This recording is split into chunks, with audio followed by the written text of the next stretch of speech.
नमो तस् भगवतो अरहतो सम्मा संबुद्धस्स। अरहंत सम्मा संबुद्ध यांना माझं वंदन असो। माझे गुरु माझे शास्त्र यांनाही माझं वंदन असो। साधु साधु साधु। सर्व श्रद्धावान उपासक उपासिकांना, कालच्या भागात आपण काय पाहिलं की जो व्यक्ती बुद्धावर अप्रमाण श्रद्धा उत्पन्न करतो, बुद्धावर प्रसन्नता उत्पन्न करतो, तो व्यक्ती प्राणी का असणार, जशी प्रसन्नता उत्पन्न केली ना तसं अप्रमाण मंगल होते, अप्रमाण मंगल। म्हणून बुद्ध म्हणतात संग्रहवंदनेमध्ये पुण्यकेतन लोकसाथी, ही जी काही पुण्याची जमीन आहे सर्व लोकांसाठी आहे, लोकसाठी। हे पाण्यासाठी असो, पाण्यावानी जसं काही एक उदाहरण हे भिक्खू संघ आदी धम्म आदी जे काही आहे ना पाण्यासारखं आहे। हे पाणी कोण पिते? जनावरही पितात, माणसंही पितात। ज्यांना तहान लागली तो व्यक्ती हे पाणी पित असतो। हे पाणी कधीच म्हणत नाही किंवा तू जनावरच पिऊ नको, आहे की नाही? ज्यांना म्हणलं त्यांना प्यायची परमिशन आहे, पण ज्या व्यक्तीने एकदा पिलं ना लगेच त्याला समजते अहो माझं मंगल उत्तम होत आहे। किती सुंदर प्रकारे, कोणत्या प्रकारे? श्रोतापन्न बनून, सकृतागामी बनून, अनागामी बनून, अनंत बनून। म्हणून बुद्धाचं असंच एक सुंदर उदाहरण आहे। चिखल पाहिला कमळासारखं, चिखल पाहिला की नाही? बघा त्या चिखलामध्ये एक कमळ उगवते, आहे की नाही? जसे ते कमळ उगवलं ना त्या कमळाकडे लोक पाहून म्हणतात अहो काय सुंदर कमळ आहे, काय सुंदर कमळ आहे की नाही? जसे मला तो कमळ काय करतो बघा, त्याचं गुण आहे त्या कमळाचं सुगंध फैलवणे। पाहिल्याबरोबर तर त्याला सुख अनुभव होतेच होते, आणि त्याचा सुगंध घेतला ना त्या कमळाचा अनेक सुख अनुभव होते। अहो उत्तम आहे कमळ असं म्हणतो आपण, आहे की नाही? म्हणून त्याच प्रकारचे आपले बुद्ध सुद्धा आहे, त्या कमळावानीच आहे। बघा कशा प्रकारे ते कमळ कुठं उत्पन्न झालं? चिखलामध्ये। आपले बुद्ध कुठं उत्पन्न झाले? आपल्यामध्ये, आहे की नाही? जसे त्या कमळाला पाहून लोक म्हणतात अहो किती सुंदर आहे, त्याच प्रकारे आपल्या बुद्धांनाही पाहून अनेक लोक म्हणतात काय सुंदर साधू आहे, काय सुंदर मुनी आहे, काय सुंदर बुद्ध आहे की नाही? त्याच प्रकारे तो कमळ आपला एक सुगंध फैलवतो। जसाही सुगंध घेतला लोकांना लय बरं वाटते, त्याच प्रकारे आपले बुद्ध सुद्धा एक सुगंध फैलवतात त्या कमळवाणीच। ते सुगंध कोणता? धम्माचा। ज्या व्यक्तीने हे धम्माचा सुगंध घेतला ना लगेच तो व्यक्ती श्रोतापन्न बनतो। ज्या व्यक्तीने धम्माचा सुगंध घेतला लगेच तो सकृतागामी बनतो, अनागामी बनतो, अरहंत बनतो, परम सुख प्राप्त करतो, भवसागर मधून पार पडतो ज्या व्यक्तीने या धम्माचा सुगंध घेतला। म्हणून बुद्ध आपल्यामध्येच उत्पन्न आहेत आणि आपल्याला सांगतात की मंगलाचं कारण काय। म्हणून आपण बुद्धांना म्हणतो हे बुद्ध काय आहेत? सत्ता देव मनुष्यान, देवता आणि मनुष्यांचे शास्त्र आहे, सत्ता गुरु आहे। आमच्या हितकारीसाठी, या मनुष्य आणि देवतांच्या हितकारीसाठी हे बुद्ध उत्पन्न झालेले आहेत। या लोकांना भवसागर मधून पार पडण्याचा उपदेश देण्यासाठीच। पण हे बुद्ध असेच बनले का मग? नाही, त्यांनी सुद्धा पारमिता पूर्ण केलेल्या आहेत, नाना प्रकारच्या पारमिता पूर्ण केले। त्यांचं एक गुण होतं बघा, सत्पुरुषाचा एक गुण असते। तो व्यक्ती काय करतो?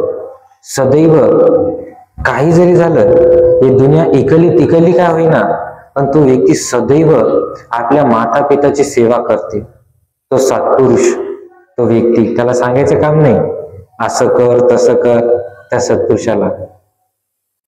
पण तो जसंही समजलं ना, अहो माता पिताची सेवा करणं उत्तम आहे, उत्तम आहे. तुमच्या मुलांना समजते का? हो, अनेक अशा लोक येतात आमच्याकडे. एका नगरामध्ये गेलो होतो, वर्धेमध्ये. जसे गेलो ना, एक उपासिका आली. जशी आली म्हणाली, भंतेजी माझा मुलगा माझं बिलकुल ऐकतच नाही, जवळ तर राहतच नाही पण ऐकत सुद्धा नाही. भंतेजी काय करू की ते ऐकलं पाहिजे, काय करू? जसं विचारलं ना, म्हणलो उपासिका त्याच्याकडे त्याला जे शिकवायचं प्रश्न होत, उत्तर होतं ते तुला बुद्धांनी आधीच दिलेलं आहे, पण तुलाच माहित नाही. जसं सांगलं ना, लय रडत होती, लय रडत होती. म्हणलं उपासिका तुम्ही रडता ठीक आहे, हे रडणं तुम्हाला तुमच्यामुळेच येत आहे, काहून? कारण की तुम्हीच बुद्धाची वाणी ऐकली नाही म्हणून. बुद्ध सांगतात काय, जर ही वेळ तुमच्यावर आली नाही पाहिजे म्हणून बुद्धांनी तुला आधीगर सांगलं होतं, काय कर्तव्य दिलं होतं. प्रत्येक माता पितांनी आपल्या मुलांना हे धम्म शिकवणे हे कर्तव्य दिलं होतं. उपासिका तू शिकवलं का? भंतेजी नाही. मग शिकवलं जर असतं ना, तर हे धम्म काय शिकवते त्याला? माता पितू उपठान, माता पिताची सेवा केली ना, एतं मांगलमुत्तम, सदैव मांगल होणार आहे, हे धम्म शिकवते. जर हेच तुझ्या मुलाला तू शिकवलं असतं उपासिका, तर काय म्हणून त्यानं पालन केलं असतं की मला बुद्ध सांगत आहेत म्हणून मला हे पालन करायचं म्हणून केलं असतं. आज तुझ्यावर ही वेळ आली असती का? नाही. म्हणून उपासिका तू केलं नाही म्हणून तुला हे परिणाम आहे. जर तू केलं असतं ना, याचंच पुण्याचं फळ तुला मिळालं असतं जर तू केलं असतं तर. म्हणून तुम्ही करत ना, म्हणून तुम्हाला फळ प्राप्त होत नाही. म्हणून कधीच आपल्या मुला जरी असले, लहान असो मोठा असो किती का असणार, आपण कधीच त्याला विहारात नेत नाही. कधीच त्याला सांगत नाही चल भंतेकडे, कधीच त्याला सांगत नाही चल भंतेला वंदन कर, कधीच त्याला सांगत नाही की भंतेला चल दान कर, काही शिकवत नाही ना. मग जर विहारात जरी नाही आला ना तुमचा मुलगा, त्याला ही गोष्ट कधीच शिकायला मिळणार नाही. आणि जर शिकायला मिळाला नाही ना, तर गॅरंटी नाही आहे, बिलकुल नाही आहे की म्हातारपणात तो मुलगा तुमची काठी बनेल म्हणून गॅरंटी नाही. कधी तुम्हाला तुमच्या घरातून काढेल ह्याची सुद्धा काय गॅरंटी नाही आहे. म्हणून बुद्ध म्हणतात, मी माझी पारमिता पूर्ण करत असताना काय केलं, मी माझा प्राण त्यागला तर माझ्या मातेसाठी. कोणासाठी? माझ्या मातेसाठी मी माझा प्राण त्यागला, माझी पारमिता पूर्ण करत असताना. बघा साधे असतील का मग ते बोधिसत्व. बुद्धांनी सुद्धा आपली मातेच्या रक्षेसाठी आपला प्राण टाकला. बघा किती सुंदर आहे हे. जसेही तुमची मुलं जर इथं असते ना, जसे त्यांनी ऐकलं असताना, अहो काय उत्तम आहे मातेची सेवा करणं, काय उत्तम आहे पिताची सेवा करणं, लगेच माहीत झालं असतं.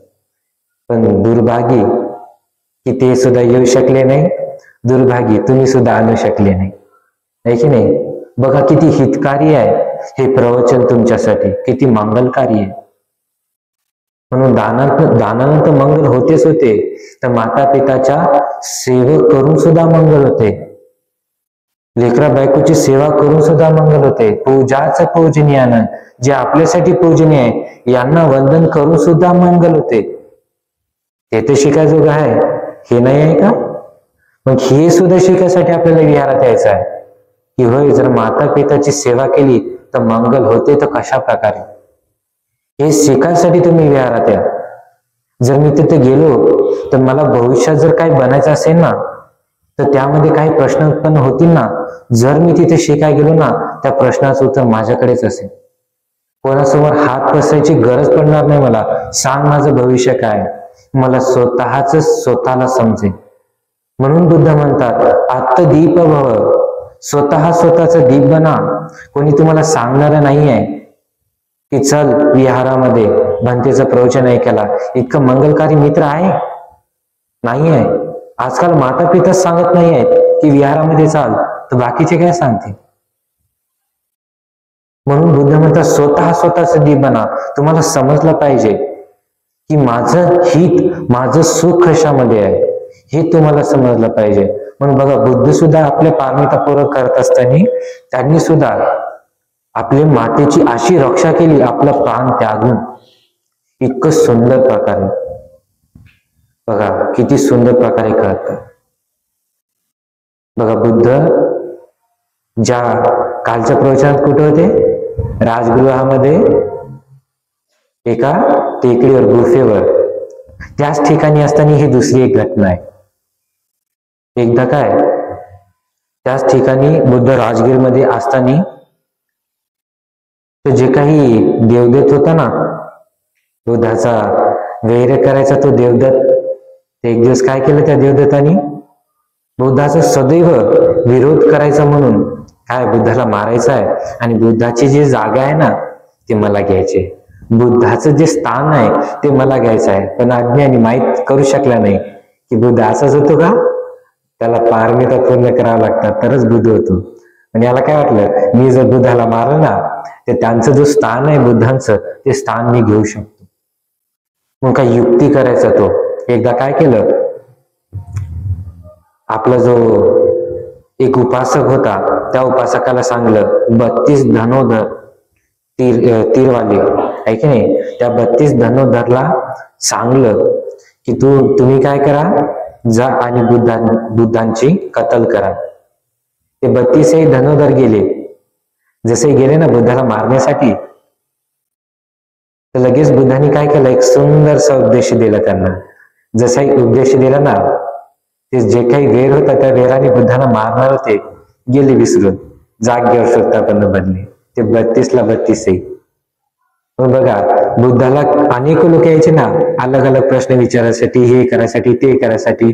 पण जसे बुद्धाकडे आले ना, बुद्धाच्या मुखातून एक शब्द जरी निघले ना, समोरचा ते एकदम शांत होऊन जायचं. त्याच प्रकारे हे सुद्धा आले ना बुद्धाला मारायसाठी, जसंही बुद्धाच्या मुखातून वाणी ऐकले ना, लगेच श्रोतापन्न झाले. ही युक्ती काय देवदत्ताची झाली ना फेल.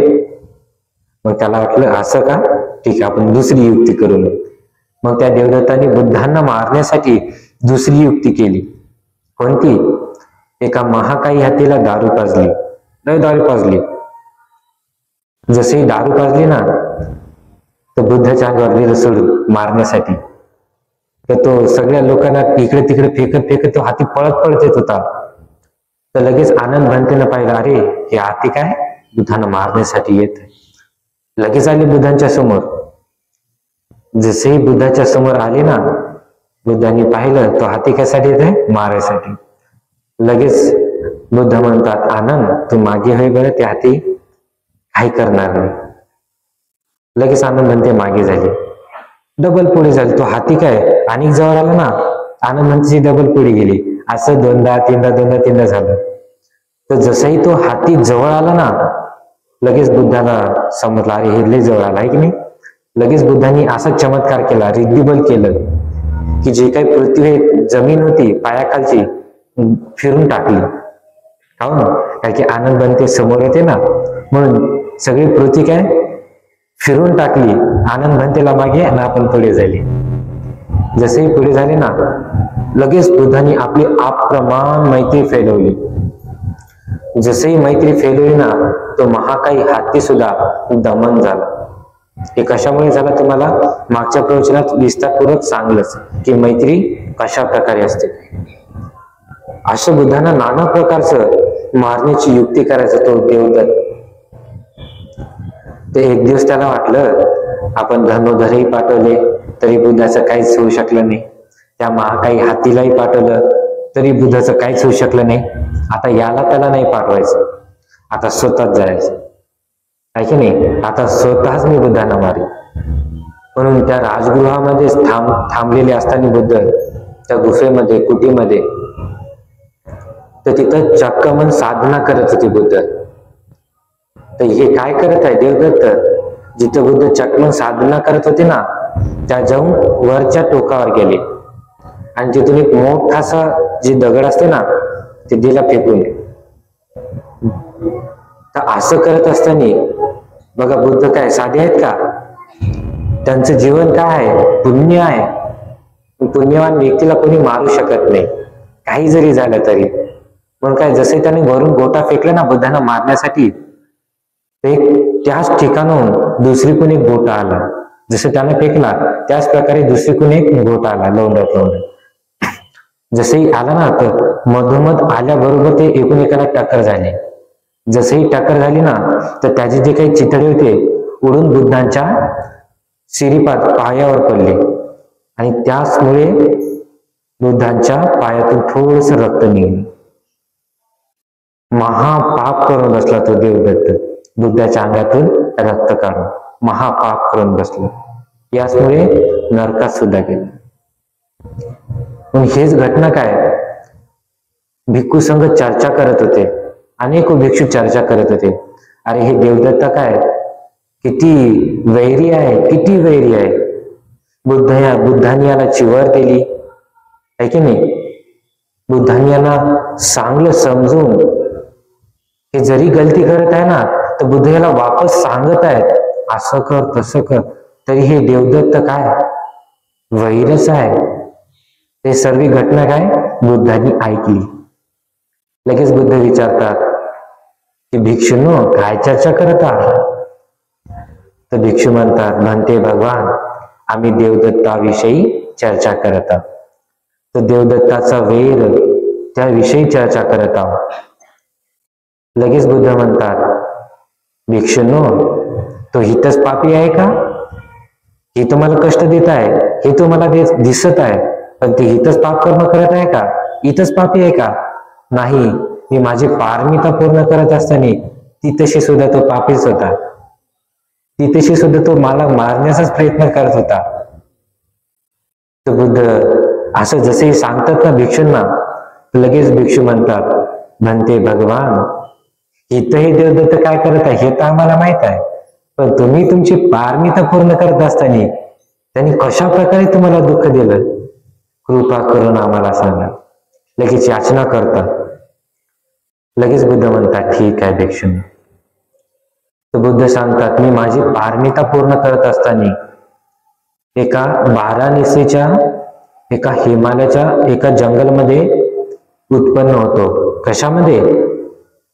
बघा, आपले बोधिसत्व कशामध्ये उत्पन्न झाले होते? आपले बुद्ध पारमिता पूर्ण करत असताना एका माकडामध्ये. बघा, पारमिता पूर्ण करण्यासाठी त्यांनी कुठं कुठं जन्म घेतले, पशु प्राणीमध्ये सुद्धा गेले, असे सत्पुरुष सुद्धा गेले पशु प्राणीमध्ये. तर सांगा आपण कुठं कुठं गेलो असं, आहे की नाही? सरपाडात, आहे की नाही? इच्छू मध्ये, माकडामध्ये, काह्यात गेलो असेल की. तो सत्पुरुष असून त्याच्यामध्ये गेला, तर आपली काय गत आहे? म्हणून बुद्ध तेव्हा त्याच ठिकाणी त्या जंगलामध्ये एका माकडामध्ये उत्पन्न झाले होते. त्या माकडाचं नाव आहे नंदी. त्याच माकडाचा एक लहान भाऊ सुद्धा होता. त्या लहान भावाचं काय नाव आहे? चूलनंदी. चूलनंदी म्हणजे चूल म्हणजे छोटा, म्हणजे छोटा नंदी, आहे की नाही? आणि त्या दोघांची सुद्धा एक माता होती, वानेरीनच होती माता. हे जे काही नंदी होता ना, हे बोधिसत्व नंदी हे 80,000 वानराचा मुखिया होता, म्हणजे यांचा सरपंच. या 80,000 वानराचा सरपंच कोण होता? हे नंदी. म्हणून हे सर्व ते 80,000 जे बांदर आहेत ना, त्या सर्वांचं हे बघायचा.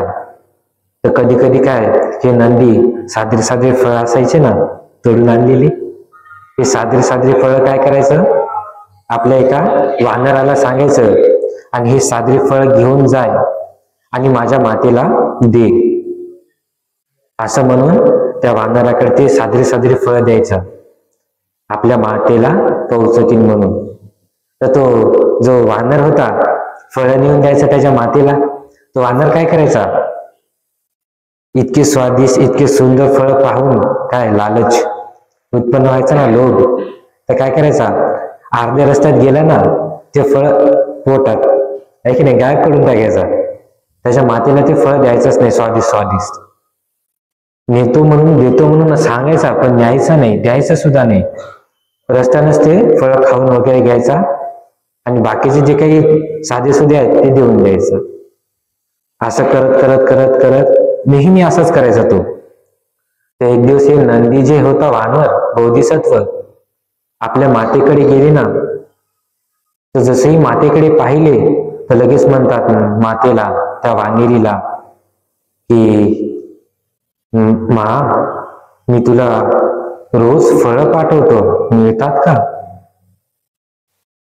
तू तर फळं पाठवतो पण मिळाले तर नाही.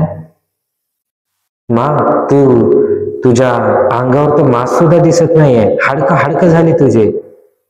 लगेच ते वानेरी म्हणते पुत्राला, काय तू तर फळ पाठवतो स्वादिष्ट स्वादिष्ट, ते माझ्यापर्यंत पोहोचलेच नाही तर माझ्या अंगावर मांस कसं येणार आहे? लगेच त्या नंदीला समजलं, अहो मी अशा वानेराला सांगलं की तो व्यक्ती खाण्याविषयी लोभी आहे. अर्ध्या वाटेतच काय केलं, जे माझ्या मातेसाठी फळं पाठवले ना, अर्ध्या वाटेतच गडप करून टाकायचं. अहो मी त्या 80,000 वानेराचा मुखिया झालो तर मी माझ्या मातेची सेवा करू शकत नाहीये. लगेच आपल्या लहान भावाला बोलवलं. कोणाला? त्या चूल नंदीला. लगेच म्हणाला, चूल नंदी, आजपासून मी काय करणार? मी आपल्या मातेची सेवा करणार आहोत. या 80,000 भांगराचं जे काही मुख्य आहेस ना, आजपासून तू बन. मी आजपासून आपल्या मातेच्या सेवेमध्ये राहतो. का की यांच्या मुखिया बनण्याकरता जास्त काय महत्वाचं आहे? मातेची सेवा. जर यांचाच मुखिया बनत राहिलो ना, तर माता आता जशी आहे तशीच राहील, कधी मरण माहीत सुद्धा नाही. मला माझ्या मातेची सेवा करायची. म्हणून चूल, तू आता या 80,000 बांदराचा मुखिया आहेस. लगेच तो बघा सत्पुरुषाचं गुण कसं असतं. लगेच तो चूल नंदी सुद्धा म्हणाला, काय की तू एकटाच मातेची सेवा करतो का? मी नाही का तिचा पुत्र? मी सुद्धा तिची सेवा करणार, नाही की नाही?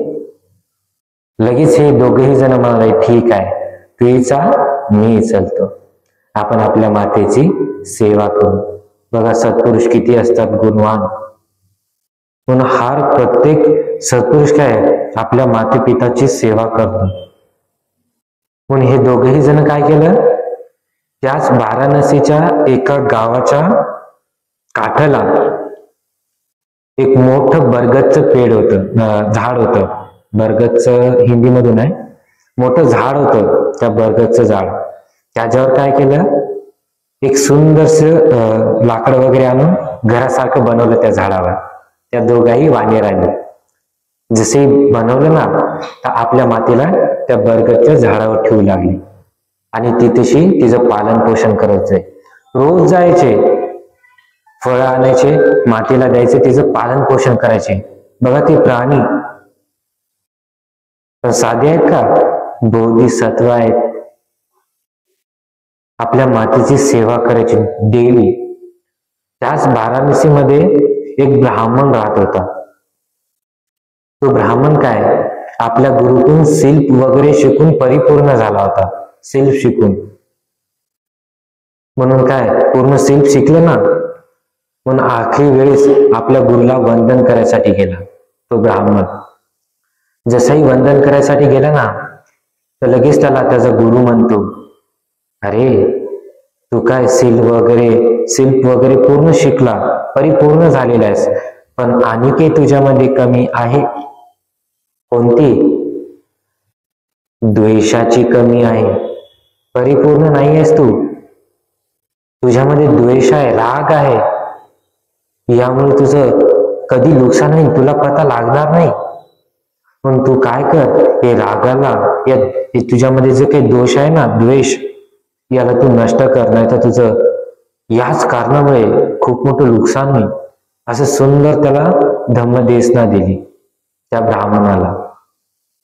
पण तो ब्राह्मण काय, मला काय होणार आहे, मला काहीच होत नाही, आहे की नाही, मग वंदन केलं, लगेच निघाला. तर त्याचा सुद्धा एक परिवार होता छोटासा, त्या ब्राह्मणाचा. त्याच्या परिवारामध्ये त्याची पत्नी, त्याची 2 मुलं, हे 4 जण राहत होते. तर या ब्राह्मणानं इतकं धन वगैरे नव्हता ना, तर काय आपल्या परिवाराचं पालन पोषण करायचं आहे म्हणून यानं काय केलं, ते वाराणसी सोडली, तिथून एका गावाच्या काठाला येऊन बसला आपल्या परिवारासह. आता विचार काय, आपण जे सिल्क वगैरे शिकलं ना, आपण काय करू बघा. काय केलं त्यानं, घेतलं बाण, आहे की नाही, लगेच रोज जंगलामध्ये जायचा, एखादा हारणारा किंवा कोणताही प्राणी वगैरे काय मारायचा, हत्या करायचा, आणि त्याचा जो काही मांस वगैरे होतं तो विकायचा आणि आपल्या परिवाराचं पालन पोषण करायचं. तो ब्राह्मण असं आपलं जीवन व्यतीत करत होता. तर एक दिवस काय शिकाराला गेला ना रोजच्या वाणी, तर गेल्याच्या नंतर त्याला त्या दिवशी ना कोणतं हरण मिळालं, कोणतंच प्राणी मिळालं नाही शिकारसाठी त्या ब्राह्मणाला. त्याला वाटलं राव, आज जर शिकार वगैरे काही मिळालं नाही तर परिवाराला उपाशी ठेवायचं काम आहे. म्हणून काय पूर्ण जंगल फिरलं पण त्याला एकही कोणताही प्राणी मिळालाच नाही. तर रस्त्याने येता येता येता येता काय त्याला ते मोठं बरगदचं झाड दिसलं. जसे ते झाड दिसलं ना त्याला वाटलं राव, एवढं मोठं झाड आहे, याच्यावर एखादा तरी प्राणी असेलच, जाऊन चेक करावं आपण. पण तिथं कोण राहत होतं, ती म्हातारी, ते नंदी आणि त्याचा लहान भाऊ चूल नंदी, हे 3 जण राहत होते. मग या ब्राह्मणाला लगेच वाटलं, अरे एवढं मोठं झाड आहे, याच्यावर एखादा तरी प्राणी सापडायलाच पाहिजे. मग या उद्देशाने काय त्या बरगदाच्या झाडाकडे गेला. जसही गेला ना, जात असताना जो नंदी होता त्यांनी पाहिलं याच्याकडे, या ब्राह्मणाकडे. त्याला लगेच लक्षात आलं, याच्याकडे काय दिसत आहे, बाण आहे की नाही, हे कोण आहे, शिकारी. जर यानं आपल्याला पाहिलं, काय करणार आहे, आपले शिकारच करणार आहे.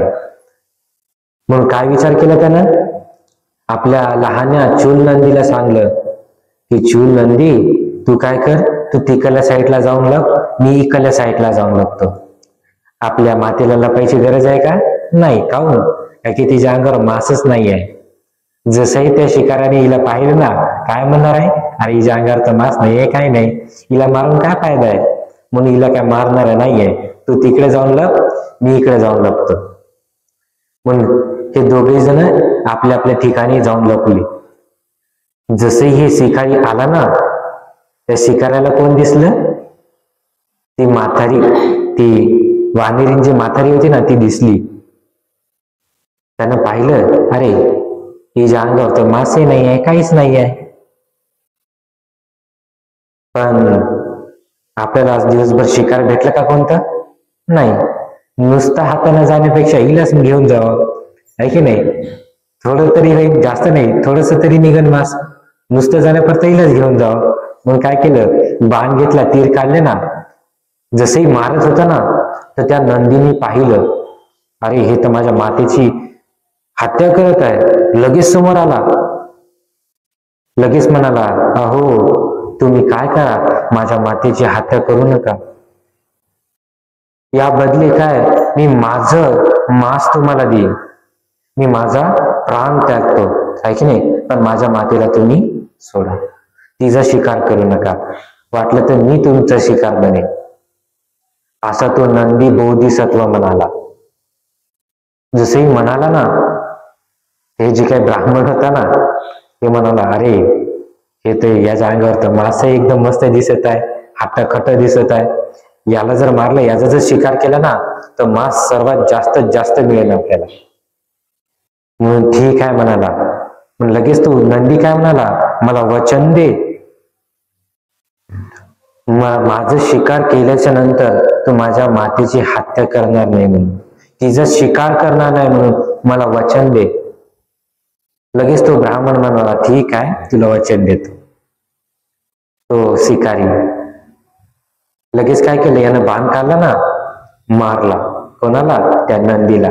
जसही मारला, जागेवर मरण पावला तो नंदी बोधिसत्व, मरण पावला. तर त्याला वाटलं राव हे तर मेल आता हे तर आपलं शिकार झालंच झालं, हिला खाऊन सोडाव, एकावर एक फ्री आहे की नाही, डबल काढला बाग. आता काय त्याच्या मातेला मारायची प्लॅनिंग. तर जो लहान होता चुलनंदी त्यानं पाहिलं, अरे हे डबल मातेला मारत आहे का. तोही समोर आला, मग लगेच म्हणाला, अहो माझ्या मातेला मारू नका, वाटलं तर काय मला मारा तुम्ही, माझ्या मातेला मारू नका. जर माझ्यामुळे माझी माता एक जरी दिवस जगली ना तर माझ्यासाठी खूप आहे, खूप आहे. एक जरी दिवस माझ्यामुळे जगली तर. म्हणून तुम्ही काय करा, मला मारा पण माझ्या मातेला मारू नका. असं जसंही पाहिलं ना दृश्य तर सादऱ्याच्या डोळ्यातून पाणी निघते. पण बघा तो शिकारी किती द्वेषी आहे की नाही, दया वगैरे काहीच नाहीये, द्वेषी आहे. म्हणून काय केलं, काढला बाण, त्या चूल नंदीला सुद्धा मारून टाकलं. जसेही मारलं ना लगेच म्हणाला, ठीक आहे आता 2-2 आपल्याला शिकार मिळाली, हिला खाऊन सोडा. बघा जो सत्पुरुष असतो ना वचनाचं कधीच पालन करत नाही, कधीच वचनाचं पालन करत नाही. म्हणून त्याला वाटलं ही जी म्हातारी आहे ना ही जर शिकार वगैरे केला, लेकरत आहेतच आहे की नाही, खेळत खेळत खाऊन घेतात. म्हणून काय केलं, तिला सुद्धा मारून टाकलं, तिघालाही मारलं. बघा जसेही मारलं ना किती पाप करून बसला तो व्यक्ती, अशा गुणवंत सत्पुरुषांची हत्या करून. बघा जो व्यक्ती आपल्या मातेसाठी आपला प्राण त्यागतो साधारण व्यक्ती आहे तो नाही आहे.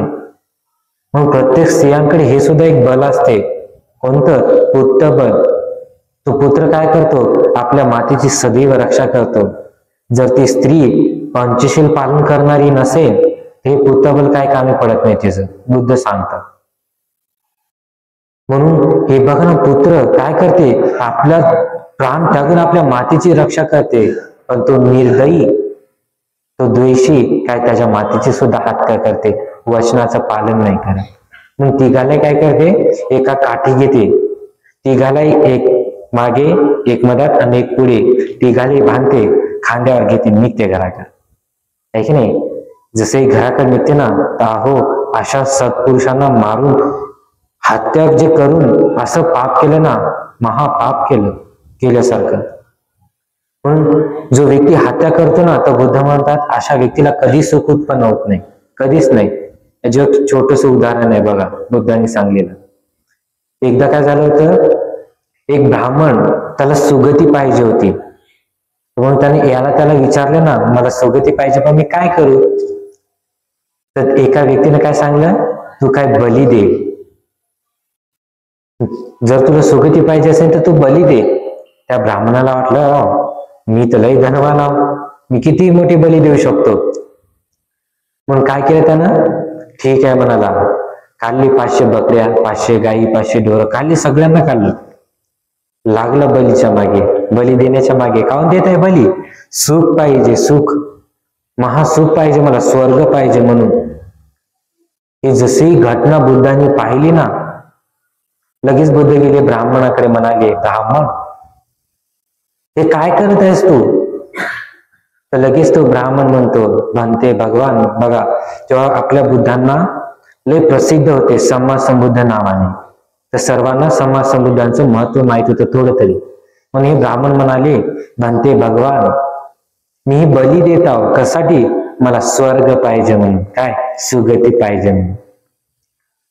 लगेच बुद्ध म्हणतात तू सुगती पाहिजे म्हणून बली देत आहेस. तो ब्राह्मण म्हणाला, होय बनते भगवान. लगेच बुद्ध म्हणतात, ब्राह्मण तू बली देत आहेस, तुला स्वर्ग पाहिजे असं, ठीक आहे तुला एक प्रश्न विचारू का. तो ब्राह्मण म्हणाला, ठीक आहे बनते भगवान विचारा. ते बकरं दिसत आहे का. होय बनते भगवान. त्या बकऱ्याची तू आता काय देणार आहेस, बली. जसाही तो मरेल त्याला माहित आहे ही व्यक्ती काय माझी बली देणार आहे, त्याला माहित आहे मी मरणार आहोत. ते जे काही मरून त्याला सुख अनुभव होणार आहे की दुःख अनुभव होणार आहे. तो ब्राह्मण म्हणाला, म्हणते भगवान ते मरत आहे त्याला तर दुःखच अनुभव होणार आहे, सुख काय होणार नाही आहे. लगेच बुद्ध म्हणतात, ब्राह्मण त्याला दुःख कशामुळे मिळत आहे, ती यामुळे आहे की नाही. म्हणून ब्राह्मण त्याला दुःख देऊन तुला कसं सुख मिळणार आहे, मिळेल का, नाही. लगेच समजलं, अहो मी यांना दुःख देऊन यांची बली देऊन मला सुख मिळेल हे शक्य नाही आहे. म्हणून मी काय करेल, पानातिपाता वेरमणी सिक्खापदम समाधियामी, मी कधीच कोणाची हत्या करणार नाही अशी शिक्षापद ग्रहण करतो. लगेच ते धारण केल्यासारखं. लगेच काय केलं, अशाच प्रकारे बघा बुद्धाने काहून सांगलं हत्या नको करू, जर केली ना तुला दुःख उत्पन्न होईल. पण या ब्राह्मणाने, या शिकाऱ्याने काय केली, अशा गुणवंत सत्पुरुषाची, अशा बोधिसत्वाची हत्या केली. किती भयानक पाप केलं असेल, लय भयानक पाप केलं. या पापामुळे काय, या भयानक पापामुळे जसंही घराकडे जात होता ना, तर रस्त्याने काय केलं, एक व्यक्ती पळत पळत पळत पळत आला त्याच्याकडे, त्या शिकाऱ्याकडे, आणि म्हणाला, अरे येदोकर कुठं होता तू. त्याला माहित आहे ते काय करत होतं, शिकार करत होतो म्हणून, आहे की नाही. पण जो समोरचा व्यक्ती आला ना पळत पळत त्याला सांगायला, येदोकर कुठं होता, त्याला वाटलं भाऊ असं काय झालं, हे व्यक्ती पळत आला मला सांगत आहे कुठं होतास येदोकर. लगेच विचारलं, मित्रा तू जे म्हणत आहे येदोकर कुठं होतास, कशामुळे म्हणत आहेस.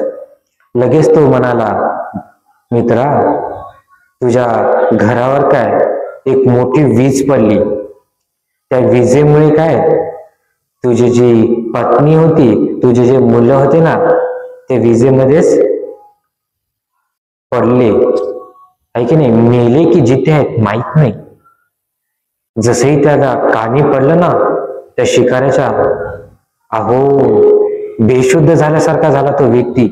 काय पत्नी अशा अवस्थेत, मुलं माझे अशा अवस्थेत, पाहिल्याबरोबर ऐकल्याबरोबर काय केलं, जे काही मांस वगैरे होतं ना खांद्यावर दिलं फेकून, निघला पळत घराकडे. इतका बेशुद्ध झाला ना, त्याची जी काही धोती होती ना पूर्ण सुटली, नंगच पळत आहे इतका बेशुद्ध झाल्यासारखा. जसाही घरी गेला ना तर काय पूर्ण घर जळलेलं दिसत आहे. फक्त काय राहिली, एक चौकट, त्या घराची एक चौकट राहिली फक्त. इतकी शुद्धीवर नाहीये तो व्यक्ती, समजत नाहीये काय करत आहोत. पळत पळत असताना जसंही घराकडे गेला ना, जसंही घराच्या मध्ये जातो म्हणलं ना, लक्ष नाही आहे कशाकडे, चौकटीकडे. जसंही जातो म्हणला ना, फाटकन ती चौकट लागली मुडक्याला. बघा कर्म. जसंही मुडक्याला चौकट लागली ना, तर त्यामुळे ते चौकट पूर्ण हल्ली इकडल्या तिकडं, आणि वरून त्याच्याच अंगावर पडली. जसंही पडली ना त्याच्या अंगावर, त्याच्या मुंडक्यावर जसंही पडली ना, सगळं मुंडकं फाटून गेलं. आखरीला लक्षात आलं त्याला मरता मरता, अहो माझ्या गुरुने मला सांगलं होतं, काय द्वेष करू नको, आहे की नाही, राग करू नको कोणाचा. जर करशील ना तर हेच तुझ्या विनाशाचं कारण ठरणार.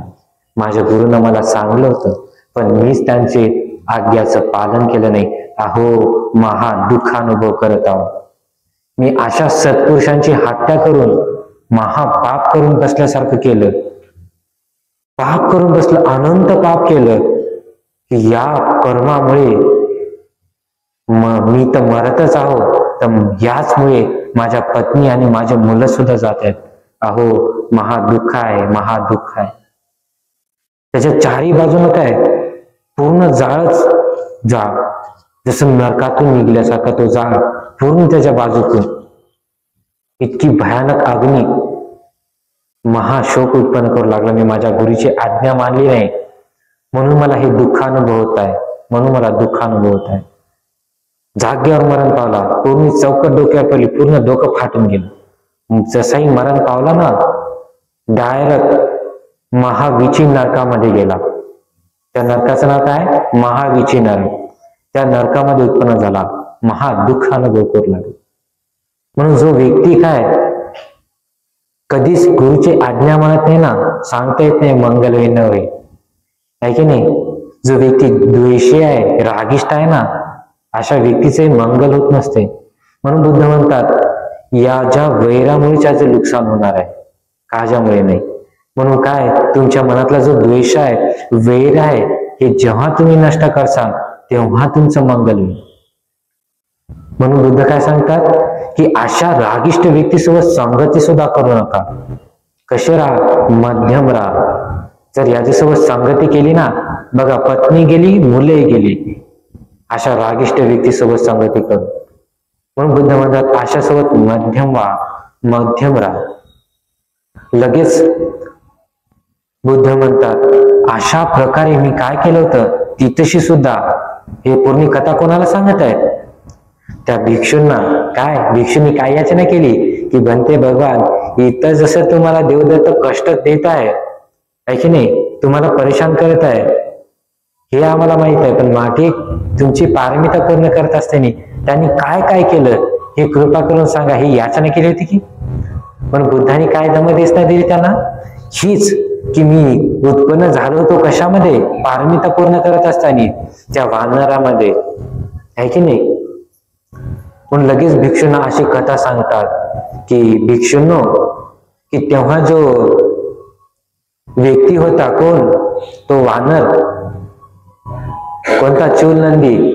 आपले कोण होते ते चूलनंदी, कोण होता, आपले आनंद गंतेजी, माझ्यासोबतच होते तेव्हा. ती जे म्हातारी होती बघा, मास नव्हतं बिलकुल अंगावर तिच्या, ते कोण होती, ती आपलीच महाप्रजापती गौतमी होती, की ज्यांनी आपल्या सिद्धार्थाचं पालन पोषण केलं. ती महाप्रजापती गौतम होती, माथारी, ती वानेरी. आणि ते जो शिकारी होता ना, ज्यांनी तिघाची हत्या केली, ते कोण होता, भिक्षूंनो, ते आपला देवदत्त होता. आणि तो नंदी, सर्वात मोठा तो नंदी, ते कोण होता, भिक्षूंनो, ते नंदी मीच होतो.